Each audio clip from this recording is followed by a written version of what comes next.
Jaisha Scott, a young girl of 5 years old in Florida,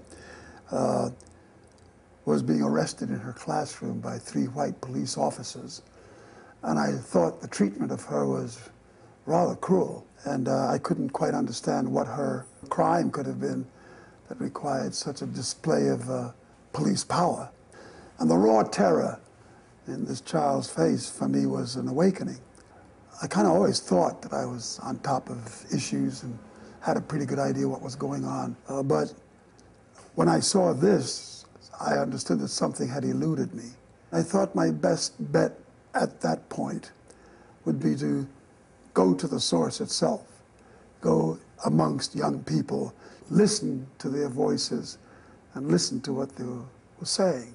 We have a lot of young people of color that are incarcerated. We have primarily African American and Latinos, and a lot of the laws that we're looking at or that have been established are criminalizing our young people of color. We have the gang injunctions that obviously target Latinos, that target African American communities. We have different types of laws that I think are racially driven. And so when we are looking at incarceration, we do need to also look at racism and race. We have no debate.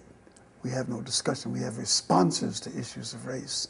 And those responses are usually driven by ill-advised conclusions, ill-advised ideas as to how to change things.